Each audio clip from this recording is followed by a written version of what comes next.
मज़बूह के कुछ अहकामात है कि अगर कोई शख्स इतनी ताख़िर से आया कि इमाम साहब तकबीर कहकर क़िरात शुरू कर चुके थे, तो ये तकबीर तहरीमा कहकर अपने तौर पर 3 तकबीरें कहकर क़िरात के इस्तेमाल में मशगूल हो जाए। यानी कि बाज़ औक़ात ऐसा हो सकता है गाड़ी पंक्चर हो गई, कुछ हो गया, कुछ वजह से इंसान अगर दाखिल से आ सकता है, तो ऐसे में अगर वो देख रहा है कि इमाम साहब ने क़िरात शुरू कर चुके हैं, अब उसके कितने तकबीरें रह गए, 3 पहले के और एक जो अमूमन तौर पर है, इस तरह से, तो वो तकबीर तहरीमा कहे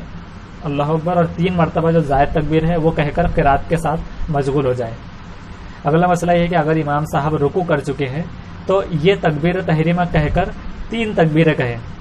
इमाम साहब अगर रुकू कर चुके हैं तो तकबीर तहरीमा कहकर 3 तकबीरें कहे। यानी कि अब वो आया बंदा और उसने देखा कि इमाम साहब तो रुकू कर चुके हैं,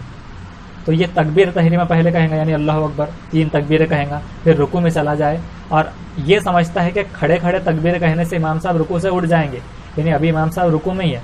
और उसको ये लग रहा है कि अब खड़े खड़े सिर्फ तकबीरें ही कहेंगा तो इमाम साहब तो रुकू से उठ जाएंगे। अब इसकी नमाज तो जब रुकू नहीं मिलेगा तो 1 रकात नहीं मिलेंगी हदीस के हिसाब से, तो तकबीर तहरीमा कहकर सीधा रुकू में चले जाए, यानी अल्लाह अकबर रुकू में चले जाए और तस्बीहात के बजाय रुकू के अंदर हाथ उठाए बगैर 3 तकबीरें कहें, अल्लाह अकबर अल्लाह अकबर अल्लाह अकबर, इस तरह से। अगर इसकी तकबीरें पूरी नहीं हुई थी कि इमाम साहब रुकू से उठ गए, यानी अब ऐसा हुआ कि अल्लाह अकबर रुकू में चले गए, अभी 1 रकात तो मिल गई, लेकिन अब ऐसा हुआ कि इमाम साहब उठ गए, अब इसको मौका नहीं मिला कि वो 3 तकबीरें कह सकें, तो ये तकबीरें छोड़कर इमाम साहब के इत्तिबा में रुकू में से उठ जाए, इसकी नमाज बगैर किसी किस्म के कराहत की पूरी हो जाएंगी, इस तरह से उलमा कहते हैं। अगला मसला ये कि अगर पहली रकात मुकम्मिल हो गई पूरी तरह से, अब दूसरी रकात में शरीक हुआ, तो इमाम साहब के सलाम फेरने के बाद, इमाम साहब जब सलाम फेरेंगे तो उसके बाद खड़े होकर पहले सना पढ़े, यानी पहली रकात पूरी हो गई थी, अब इसकी रकात तो छूट गई, अब दूसरी रकात में शरीक हुआ तो क्या करेंगे वो कि सलाम फेरने के बाद, यानी अब इमाम साहब जब सलाम फेरेंगे, क्योंकि अब ये वहाँ पर तकबीर नहीं ला सकता, क्योंकि अब चूँकि वो 2 रकातों में है ज़ायद तकबीर है, तो इसलिए अब सलाम फेरने के बाद इसे खड़ा होना पड़ेगा। अब वो क्या करेगा, अब पहले सना पढ़ेगा, सना सुबहानक अल्लाहुम्मा, फिर क़िरात करेगा, यानी कि अब वो सलाम फेरने के बाद अल्लाह अकबर कहकर उठ गया। अब दुआए सना जो हम नमाज में पढ़ते हैं क़िरात से पहले, तो वो ये है, सना पढ़ते वक़्त में इसका नाम सिर्फ सना है, यानी अल्लाह की हम्द बयान करना,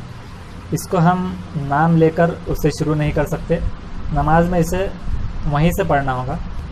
सुब्हानकल्लाहुम्मा व बिहम्दिका व तबारक अस्मुका व तआला जद्दुका व ला इलाहा गैरुक। इसका तर्जुमा,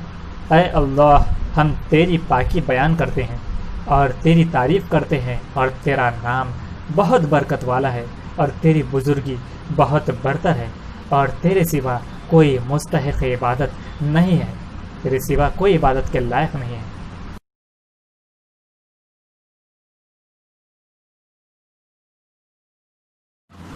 तो सना पढ़ने के बाद क़िरात करें और रुकू में जाने से पहले, यानी रुकू में जाने से पहले तकबीरें कहे, यानी वो तकबीरें 3 तकबीरें। लेकिन अगर मसला मालूम ना होने की वजह से पहले तकबीरें कह ली, यानी उसको मसला नहीं मालूम था, अब उसने अगर पहले ही तकबीरें कह लिया था तो वो भी नमाज दुरुस्त हो जाएगी, मगर जानबूझकर इस तरह से करना बेहतर नहीं है। अगला ये मसला है कि अगर नमाज ईद की दोनों रकातें निकल जाए, दोनों भी रकात निकल गई और अत्तहियात में शरीक हुआ हो, तो इमाम साहब के सलाम फेरने के बाद अपनी नमाज को इसी तरह मुकम्मिल करे जिस तरह का तरीक़ा बताया गया है और हर रकात में अपने मौके पर ज़ायद तकबीरें करें। यानी अब जो है तो उसको रुकू भी नहीं मिला, तो अब रुकू से पहले जो 3 तकबीरें थी वो भी भूल गया, तो अब वो जो रकातें तो अब उसको 2 पढ़ना है, रुकू नहीं मिला तो अब अपने हिसाब से उसको 3-3 करके वो ज़ायद तकबीरें कहना है। भूलने की सूरत में अगर कुछ तक़दीम और ताख़िर हो जाए तो मुआफ़ है, कि अगर वो भूल गया अगर कुछ के कितने पढ़ा था कितने नहीं, तो ऐसा कुछ हो गया तो वो मुआफ़ है। अगला है कि अगर ईद की नमाज़ के वक्त जनाजा हाजिर हो तो पहले ईद की नमाज़ अदा करे, फिर जनाजा पढ़े और फिर ईद का खुतबा पढ़े। मतलब उलमा ये कहते हैं कि अगर ईद की नमाज़ के वक्त अगर जनाजा हाजिर है तो पहले ईद की नमाज़ अदा करना चाहिए, फिर जनाजे की पढ़े और फिर ईद का खुतबा दे। यानी अब کنفیوژن ہو سکتا ہے کہ بھائی عید کی نماز پڑھنے کے بعد پہلے خطبہ ختم کرے، نماز جنازہ پڑھے، تو نماز جنازہ پڑھ لے پھر عید کا خطبہ پڑھے۔ جمعے کی نماز کے واجب اور صحیح ہونے کے لیے جو شرائط ہے وہی نماز عید کے لیے بھی ہے، کہ اس کے واجب اور صحیح ہونے کے لیے،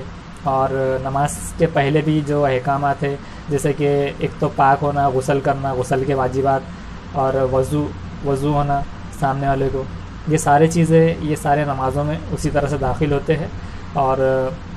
اسی طرح سے نماز جمعے کے بھی جو واجبات ہے اور جو شرائط ہے اسی میں ہے، سطر کا ڈھکنا وغیرہ، نماز کے شرائط، یہ ساری چیزیں سیم اس میں ہے۔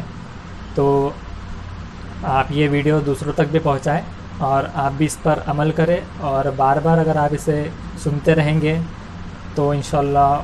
آپ کو یہ پکا فٹ ہو جائے گا آپ کے مائنڈ میں، تو آپ بھی کسی کو کہہ سکیں گے۔ Thank you very much. اور ہو سکتا ہے کہ آپ کے شیئر سے کسی کی نماز صحیح سے مکمل ہو جاتی ہو تو ثواب جاری میں آپ بھی حقدار رہیں گے۔ تو جزاک اللہ، شیئر کیجئے۔